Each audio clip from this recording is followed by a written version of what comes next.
Hello friends, welcome to for का study.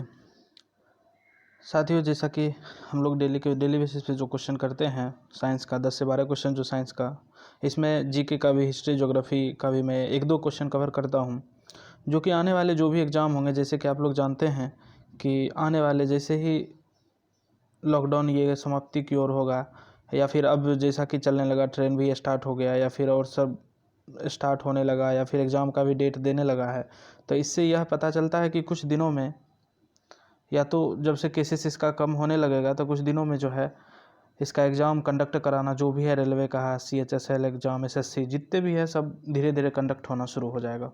चूँकि और गृह मंत्री का जैसा कि बयान आया था कि हम लोग इसी के साथ अब जीना चालू करेंगे, तो इस हिसाब से आप लोग तैयारी करते रहिए साथियों।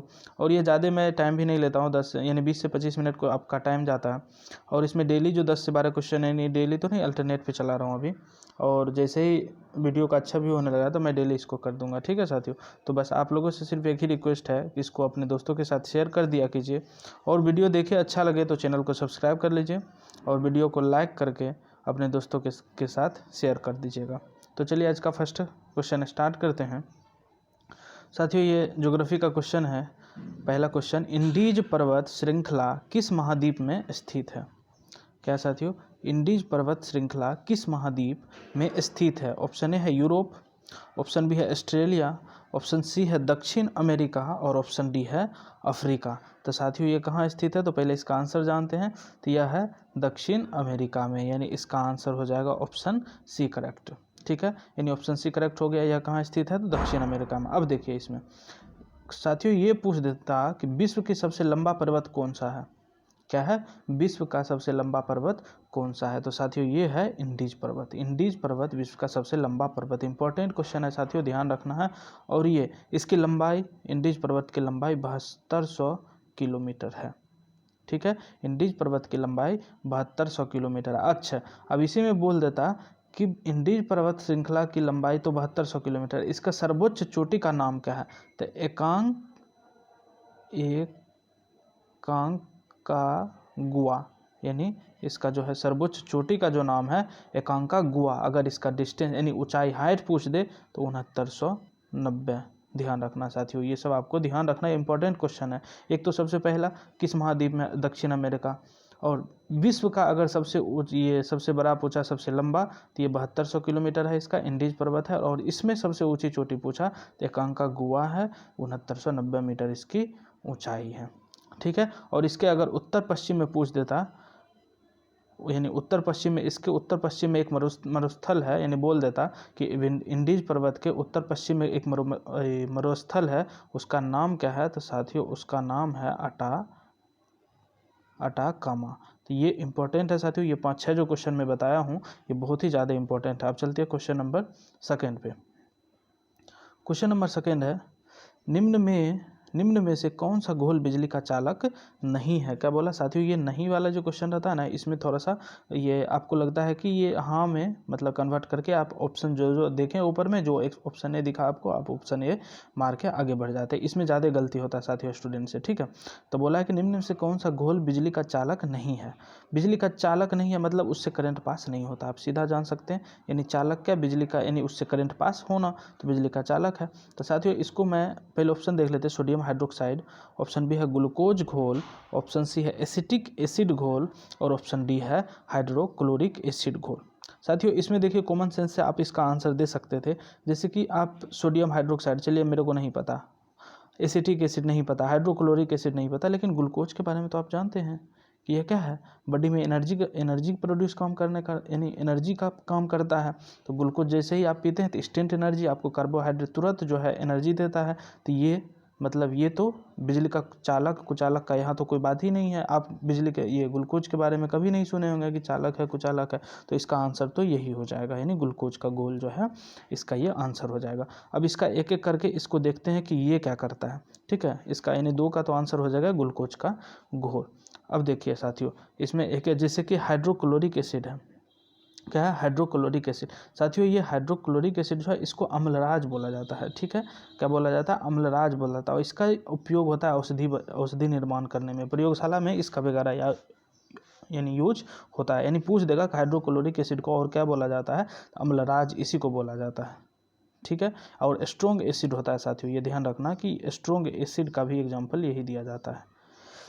अब देखिए सोडियम हाइड्रोक्साइड, सोडियम हाइड्रोक्साइड जो है साथियों, जो ऑप्शन ए में है, इसका जो है पेट्रोलियम को शुद्ध करने में जो काम आता है ना साथियों, इसी का ही उपयोग किया जाता है। जैसे यानी पेट्रोलियम को नीचे से उसमें जब हम लोग निकालते हैं, जब एक्सट्रैक्ट करते हैं पेट्रोलियम पदार्थ को, यानी कार्बोहाइड्रेट जो भी उसमें रहता है, तो उसके बाद उसको छाना जाता है। डायरेक्ट उसको लेके नहीं आप बाइक में यूज कर सकते हैं या फिर कहीं भी। उसको जो छानता है, जो उसको अलग करता है, सब कुछ उससे निकालता है, तो उसी को शुद्ध करने का प्रोसेस जो होता है, ये इसमें सोडियम हाइड्रोक्साइड का यूज किया जाता है, ठीक है साथियों। तो इतना जानकारी आप ध्यान रखें, और जो भी मैं बता रहा हूँ साथियों, ये बहुत ही ज़्यादा इंपॉर्टेंट है, तभी मैं इसको बता रहा हूँ। तो आप अगर हो सके तो लिख लीजिए, नहीं तो एक दो बार अगर आप यह वीडियो देखिएगा तो अपने आप यह आपको याद हो जाएगा, ठीक है। अब चलते हैं नेक्स्ट क्वेश्चन, क्वेश्चन नंबर 3 पे। क्वेश्चन नंबर 3 है साथियों, लोन फॉक्स डांसिंग, क्या है, lone fox dancing my autobiography पुस्तक के लेखक कौन है? क्या है, lone fox dancing my autobiography का पुस्तक का लेखक कौन है? ऑप्शन ए है ऋषिकन बॉन्ड, ऑप्शन बी है अरुंधति राय, ऑप्शन सी है शोभा डे, ऑप्शन डी है BS नायपाल। तो साथियों इसका हो जाएगा ऋषिकन बॉन्ड। ये इन्फॉर्मेटिव क्वेश्चन है, आपको सिर्फ आंसर और ये पुस्तक का नाम और लेखक का नाम है आपको याद रखना है। तो रस्किन बॉन्ड जो है, lone fox dancing my autobiography का लेखक थे, ठीक है। अब चलते क्वेश्चन नंबर 4 पे। क्वेश्चन नंबर 4 है, कार्बोहाइड्रेट, प्रोटीन और वसा का पूर्ण पाचन कहाँ पर होता है? साथियों इंपॉर्टेंट क्वेश्चन है, कार्बोहाइड्रेट, प्रोटीन और वसा का पाचन कहाँ पे होता है? ऑप्शन ए है ग्रास नली में, ऑप्शन बी है पेट में, ऑप्शन सी है छोटी आंत में, और ऑप्शन डी है बड़ी आंत में। तो साथियों इसका करेक्ट आंसर हो जाएगा छोटी आंत में। यानी तीनों का पूछा है। अगर कार्बोहाइड्रेट का बोल देता तो ये तो मुख गुहा जो होता है, यानी मुंह, जैसे ही आप भोजन खाना खाते हैं तो उसी समय से आपको यह एनर्जी देना स्टार्ट कर देता कार्बोहाइड्रेट, ठीक है। लेकिन यह बोला है कि तीनों का, कार्बोहाइड्रेट, प्रोटीन और वसा, यानी फैट का, प्रोटीन और कार्बोहाइड्रेट का, तो ये छोटी आंत में होता है, ठीक है। और ये जो है भोजन का मुख्य, इसको पाचन का मुख्य भाग भी बोला जाता है छोटी आंत को ही, ठीक है। और इसकी लंबाई पूछ देता है, इसको अंग्रेजी में बोलता है स्मॉल इंस्टेंटाइन बोला जाता है, ठीक है। 25 सेंटीमीटर इसका लंबाई है, इसको ध्यान रखना। और इसका छोटी आंत जो है साथियों, यह आहार नाल का सबसे लंबा भाग भी है, यानी आहार नाल का सबसे लंबा भाग अगर पूछे तो यह छोटी आंत होता है, ठीक है।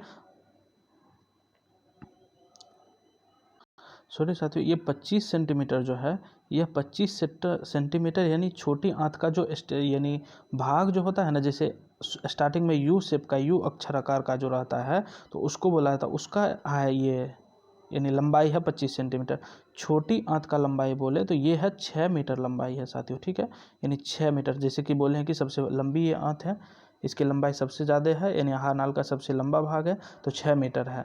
और इसका अगर यू शेप का जो है आकार, यानी इसी में जो एक पार्ट है, तो उसका 25 सेंटीमीटर लंबाई है, ठीक है साथियों, ये ध्यान रखना। अब चलते क्वेश्चन नंबर नेक्स्ट, यानी क्वेश्चन नंबर 5 पे। क्वेश्चन नंबर 5 है साथियों, निम्न में से कौन बिजली के कुचालक हैं? क्या है, क्वेश्चन है, निम्न में से कौन बिजली के कुचालक हैं? ऑप्शन ये एक में देखिए, माइका और क्वार्ट्ज, धातु और रबर, धातु और माइका। तो सबसे पहले साथियों मैं यहाँ पे बता दूँ, धातु यानी मेटल जो होता है ना साथियों, ये तो इससे यह बिजली का सुचालक यानी चालक होता है, चालक सुचालक जो भी बोल सकते हैं, यानी ये गुड कंडक्टर होता है इलेक्ट्रिसिटी का।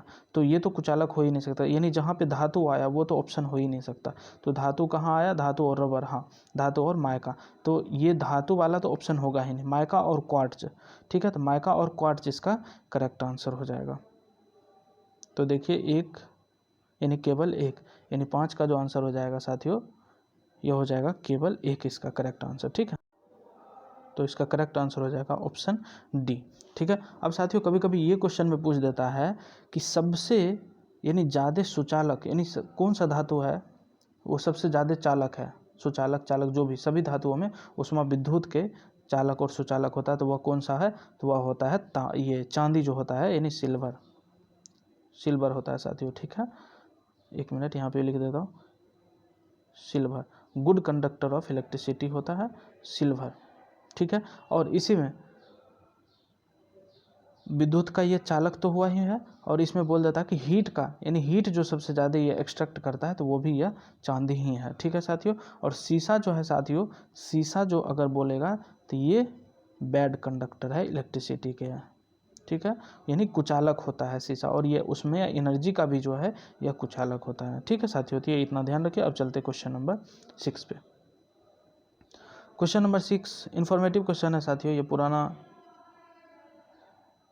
यानी जब से स्टार्ट हुआ है वो क्वेश्चन दिया हुआ है कि बोला है कि केंद्रीय पर्यावरण मंत्रालय ने किस नाम से समुद्र तट की, ये ध्यान रखना है साथियों। एक तो ये ध्यान रखना कि प्रधानमंत्री जितना योजना अभी स्टार्ट किए, जैसे किसान प्रधानमंत्री जन धन योजना, ये प्रधानमंत्री सुरक्षा बीमा योजना, ये कब स्टार्ट किया गया, तो ये सब ध्यान रखना। उज्ज्वला योजना, तो इस टाइप से जो योजना है खास करके प्रधानमंत्री का, तो उसको आप, यानी 2014 से स्टार्ट हुआ था, अभी तक में जितना हुआ लगभग 10 से 12 तो ज़रूरी हो गया होगा, तो उसको अगर याद रखें, और वो एग्जैक्ट डेट याद रहे ना रहे, ईयर ज़रूर याद रखें कि कब कौन सा स्वच्छ भारत अभियान, यानी कब योजना स्टार्ट हुआ थी, ये सब ध्यान रखें। तो इसी तरह समुद्र तट की साफ सफाई और विकास के लिए प्रयास यौगिक परियोजना आरंभ की है, तो इसका क्या नाम है। तो साथियों ऑप्शन देखिए, स्वच्छ भारत, ऑप्शन बी है क्लीन इंडिया, ऑप्शन सी है ग्रीन फ्लैग, और ऑप्शन डी है ब्लू फ्लैग। तो साथियों इसका करेक्ट आंसर हो जाएगा ब्लू फ्लैग नाम से यह योजना स्टार्ट किया गया था। ठीक है, तो इन्फॉर्मेटिव क्वेश्चन है, इस टाइप से आप अगर याद रहे तो बहुत बढ़िया है, और क्वेश्चन ये सब पूछा जाने वाला है, और पूछेगा ही ये क्वेश्चन, किसी भी एग्जाम में आपका आने का संभावना रहेगा। ठीक है, अब चलते क्वेश्चन नंबर 7 पे। क्वेश्चन नंबर 7 है साथियों। क्वेश्चन तो आसान ही है, लेकिन इसमें मैं कुछ और बताने वाला हूं, तो इसलिए मैं इस क्वेश्चन को लिया हूं। विस्थापन के परिवर्तन की दर, यानी विस्थापन, इसको अंग्रेजी में बोल सकते हैं डिस्प्लेसमेंट, और सॉरी थोड़ा सही से लिख देता हूं, डिस्प्लेसमेंट बोलते हैं इसको साथियों, और इसकी दर यानी टाइम से डिवाइड है। मैं 2-3 लेक्चर पहले वाले वीडियो में शायद मैं बताया हूँ कि दर जैसे ही लिखा रहेगा ना साथियों, तो उसको टाइम से आप डिवाइड कर सकते हैं इसमें। ठीक है, तो टाइम से, यानी डिस्प्लेसमेंट क्या है, इसका यूनिट होता है मीटर, टाइम का क्या होता है सेकंड, यानी मीटर पर सेकंड। आप यहाँ से भी जा सकते हैं, यानी मीटर पर सेकंड देख लीजिए, ऑप्शन में त्वरण होता है किसका, मीटर पर सेकंड स्क्वायर होता है, वो आंसर होगा नहीं। गति, हाँ हो सकता है। दूरी, तो डिस्टेंस सिर्फ होता है, होगा नहीं। वेग, ठीक है, वेग जो होता है यह मीटर पर सेकंड होता है, तो आंसर हो जाएगा ऑप्शन इसका डी, यानी 7 का आंसर हो जाएगा ऑप्शन डी। गति यानी वेग हो जाएगा, यानी वेलोसिटी अगर हाँ इसमें बोल देता कि डिस्प्लेसमेंट के जगह दे देता डिस्टेंस, अगर डिस्टेंस अपॉन टाइम बोल देता तो वो गति होता है, यानी स्पीड होता है साथियों, ध्यान रखना। ये यहाँ पे आप गलती कर सकते हैं, यानी गति और वेग में गति का भी यूनिट होता है मीटर पर सेकेंड, और वेग का भी यूनिट होता है मीटर पर सेकेंड। बस डिफरेंस क्या है, ये एक अदिश राशि है और ये सदिश राशि, यानी वेक्टर, और ये वेक्टर क्वांटिटी है, और वो ये गति यानी स्केलर क्वांटिटी है। ठीक है साथियों, यानी अदिश राशि है। तो ये दोनों डिफरेंस आप यहाँ गलती करते, जैसे तुरंत देखते चलो ठीक है नहीं होगा, गति आप मार के आ सकते थे, इसलिए ये सब ध्यान रखना है। ऐसा क्वेश्चन, यानी इस टाइप से ही क्वेश्चन, कन्फ्यूजिंग क्वेश्चन पूछा जाता है, जो कि आसान ही रहता है, लेकिन आप क्या करते हैं जल्दी जल्दी में उसको गलती करके आगे बढ़ जाते हैं। ठीक है, अब चलते क्वेश्चन नंबर 8 पे। क्वेश्चन नंबर 8 है, स्थितिज ऊर्जा और गतिज ऊर्जा के योग को किस नाम से जाना जाता है। ऑप्शन है विद्युत ऊर्जा, ऑप्शन बी है रासायनिक ऊर्जा, ऑप्शन सी है प्रकाश ऊर्जा, और ऑप्शन डी है यांत्रिक ऊर्जा। साथियों यांत्रिक मैकेनिकल एनर्जी, और ये प्रकाश ऊर्जा का लाइट एनर्जी बोल सकते हैं, और इसको क्या रासायनिक ऊर्जा को क्या बोल सकते हैं, केमिकल एनर्जी और इलेक्ट्रिकल एनर्जी। अब देखिए इसमें मैं ऐसा बताऊंगा जो कि आप ऑप्शन से भी एलिमिनेट कर सकते थे, अगर नहीं पता है तो, अगर उसके बाद में ये पूरा इसको डिटेल से मैं बताता हूँ। देखिए विद्युत ऊर्जा तो आप लोग जानते हैं कि इसमें स्थितिज ऊर्जा और ये गतिज ऊर्जा ऐसा कुछ होता ही नहीं है। विद्युत ऊर्जा क्या, जैसे मोटर से मोटर स्टार्ट हो, यानी मोटर चला, जैसे उत्पन्न हुआ विद्युत ऊर्जा, तो उसको आप लाइट वगैरह ये सब में यूज करते हैं। रासायनिक यानी कि केमिकल कुछ रिएक्शन होगा, रासायनिक ऊर्जा होगा। प्रकाश ऊर्जा लाइट एनर्जी, जो सूर्य से प्रकाश आप लेते हैं, प्रकाश एनर्जी है। अब देखिए एक बचा यांत्रिक, यानी ऐसा अगर आप छांट देंगे तो ऑप्शन एक ही बचता है यांत्रिक। अब देखिए यांत्रिक में भी मैं बताता, मैकेनिकल एनर्जी वह एनर्जी होता है साथियों, जैसे कि आप देखे होंगे कि बिजली जैसे तैयार करते हैं, तो उसमें एक यहाँ पे पानी से यहाँ पे नीचे गिराया जाता है, और ये एक रोटर लगा रहता है, इस पर क्या होता है कि पानी यहाँ गिरता है, पानी गिरने के बाद ये रोटेट होना स्टार्ट होता है, और ये रोटेट होते होते इससे एक डेनमो लगाया जाता है। जैसे शादी विवाह में आप देखे होंगे कि जो जनरेटर स्टार्ट होता है और उसके साथ जो कनेक्ट रहता है डेनमो, वह घूमता है और वह बिजली तैयार करता है। तो उसमें देखिए जब रोटेट होता है तो साथियों आप जानते हैं जब रोटेशन होता है या उसमें गति रहता है तो वह क्या होता है, काइनेटिक एनर्जी होता है। यानी काइनेटिक एनर्जी बराबर क्या होता है, हाफ mv², यानी जिसमें वेलोसिटी है वो काइनेटिक एनर्जी उसके पास जरूर है। ठीक है, अब बचा कि गतिज ऊर्जा। अब गतिज ऊर्जा जैसे कि बोले कि यहाँ पे ड्रम लगा हुआ है, यहाँ से पानी आप दे रहे थे, उसके बाद रोटेट हो रहे थे, तो गतिज ऊर्जा में तो है ही। और यहाँ जो पानी है इसका ये क्या है, स्थितिज ऊर्जा जो है, उसको स्थितिज ऊर्जा कन्वर्ट होता है गतिज ऊर्जा में। यानी दोनों कन्वर्ट, यानी दोनों जोड़ के क्या बना, यानी यांत्रिक यानी मैकेनिकल एनर्जी। यानी जैसे ही रोटर स्टार्ट हुआ तो वह मैकेनिकल एनर्जी दे रहा, उसको कन्वर्ट करके इलेक्ट्रिकल एनर्जी में कन्वर्ट करते हैं, उसके बाद हम लोग उसको यूज करते हैं पंखा चलाने में, बल्ब जलाने में, इस तरह से उपयोग होता है।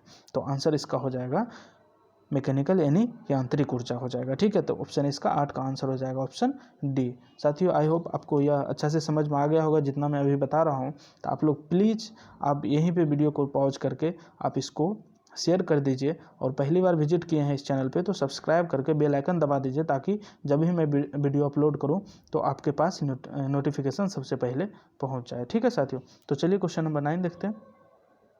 क्वेश्चन नंबर 9 तो बहुत ही आसान क्वेश्चन है साथियों, एक दो पॉइंट मैं इसमें बताऊंगा। ठीक है, देखिए 12 डिग्री सेंटीग्रेड पर जल की भौतिक अवस्था यानी फिजिकल स्टेट क्या होता है। ऑप्शन ए है गैस, ऑप्शन बी है ठोस, ऑप्शन सी है द्रव, और ऑप्शन डी है आयनिक।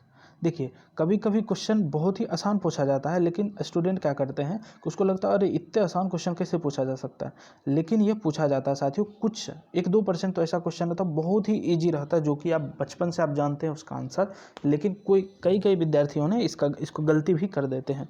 तो देखिए मैं इसमें और 2-4 पॉइंट बताऊँगा। इसका तो आंसर आप सभी जानते हैं, 12 डिग्री सेंटीग्रेड पर जल की भौतिक अवस्था क्या होता है, द्रव होता है, यानी ऑप्शन सी इसका तो करेक्ट आंसर होगा ही होगा। अब देखिए कभी पूछ देता है साथियों कि 4 डिग्री छोड़िए, मैं ये पूछता हूँ कि बोलेगा कितना डिग्री सेंटीग्रेड पे जल का घनत्व यानी डेंसिटी यानी घनत्व ज़्यादा होता है। क्या है, कितना डिग्री, यहाँ 12 दिया है तो बोल देगा कितना डिग्री, डैश होता है, डैश डिग्री पर सेंटीग्रेड पर जल की मतलब डेंसिटी यानी घनत्व ज़्यादा होता है। तो साथियों वो होता है 4 डिग्री सेंटीग्रेड पे। अब देखिए इसका उल्टा पूछा जाता है, ये अब नहीं पूछा जाएगा, इसका उल्टा पूछ देगा कि इसका आयतन कब कम होगा। देखिए 4 डिग्री पे डेंसिटी ज़्यादा होता है तो डेंसिटी इक्वल टू होता है साथियों मास अपॉन वॉल्यूम। अगर ये ज़्यादा है तो ये ऑटोमेटिक अगर कम होगा, वॉल्यूम आयतन कम होगा, तभी तो ये ओवरऑल ज़्यादा होगा, डेंसिटी बराबर मास बाई वॉल्यूम। तो अगर ये ज़्यादा है तो इसका मतलब है कि वॉल्यूम सबसे कम वहीं पे होगा। तो कितना डिग्री पे होगा, तो 4 डिग्री सेंटीग्रेड पे जल का आयतन सबसे कम होगा और घनत्व सबसे ज़्यादा होगा, इतना ध्यान रखना। और कभी कभी ये क्वेश्चन पूछ देता है कि जैसे ऑप्शन दे देगा 0 से 4 डिग्री, 100 से 50 डिग्री, यानी 50 से 100, 100 से 200, यानी कब से कब इसका घनत्व जो है बढ़ता है।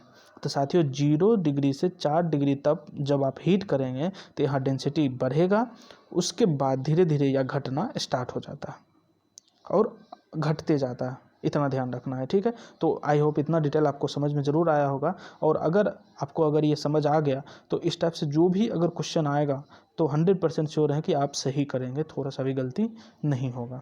ठीक है साथियों, अब चलते क्वेश्चन नंबर अगला 10th पे। क्वेश्चन नंबर 10 है साथियों, स्वैच्छिक कार्यों के लिए क्या है, स्वैच्छिक जो आपका इच्छा है, ठीक है, स्वैच्छिक कार्यों के लिए सुनिश्चित अंग विन्यास निर्वहन शरीर का संतुलन बनाए रखने के लिए डैश उत्तरदायी होता है। ऑप्शन ए है देखिए मध्य मस्तिष्क, ऑप्शन बी है अनुमस्तिष्क, और ऑप्शन सी है मेरुरज्जा, और ऑप्शन डी है पर मस्तिष्क। तो ऑप्शन इसका सबसे पहले साथियों इसका आंसर जानते हैं, तो इसका करेक्ट आंसर हो जाएगा अनुमस्तिष्क, यानी आगे का जो मस्तिष्क है, अनुमस्तिष्क यानी अग्र मस्तिष्क बोला जाता है, यानी सेरेबेलम बोला जाता है। ठीक है साथियों, सेरेबेलम बोला जाता है। एक होता है सेरेब्रम, वो पश्चिम मस्तिष्क होता है, सेरेबेलम। अब देखिए अनुमस्तिष्क का अगर इसका डिटेल देखिएगा सेरेबेलम का, तो इसका क्या काम होता है साथियों, इसका काम होता है बॉडी बैलेंसिंग का, यानी पूरे बॉडी को बैलेंस करके रखता है। ठीक है, यानी पूरे बॉडी को बैलेंस करके रखता है और इसी को आर्मी कमांडर भी बोला जाता है। यानी army commander of the body बोल देगा ह्यूमन बॉडी, तो इसी सेरिबेलम को बोला जाता है और अनुमस्तिष्क सेरिबेलम में ही पढ़ा जाता है। ठीक है साथियों, तो आई होप इतना आपको समझ में। अच्छा साथियों, ये ध्यान रखना, यहाँ क्या है, स्वैच्छिक कार्यों, स्वैच्छिक कार्यों के लिए तो ये हो गया अनुमस्तिष्क यानी सेरिबेलम। अगर अस्वैच्छिक कार्यों जैसे उल्टी आना, आप जैसे सांस आप अपनी इच्छा से नहीं ले सकते हैं, तो इसका कारण क्या होता है, मेडुला ओब्लंगाटा के कारण होता है, यानी इसके द्वारा कंट्रोल होता है। कौन सा, मेडुला ओब्लंगाटा नाम है इसका। ठीक है साथियों, इसके द्वारा आप अनैच्छिक चीज़ें जो भी होता है, जैसे आप खाना खाए आपको नहीं पचा और आपको उल्टी हो गया, अनैच्छिक चीज़ें हुआ, तो इस टाइप से जो भी जितना भी आप वर्क होता है, तो यह अनैच्छिक क्रिया जो आपको कंट्रोल में नहीं है, मेडुला ओब्लंगाटा के कारण होता है। ठीक है साथियों, तो चलिए ये आज का लास्ट क्वेश्चन था। आज के लिए इतना ही, फिर मिलते हैं हम लोग, यानी परसों, आज मंडे हो गया, फिर वेडनेसडे को मिलते हैं। तो तब तक के लिए आप सुरक्षित रहिए। धन्यवाद वीडियो देखने के लिए, thank you, thanks for watching this video. Please इसको शेयर कर दीजिए और वीडियो को लाइक कर दिया कीजिए। Thank you.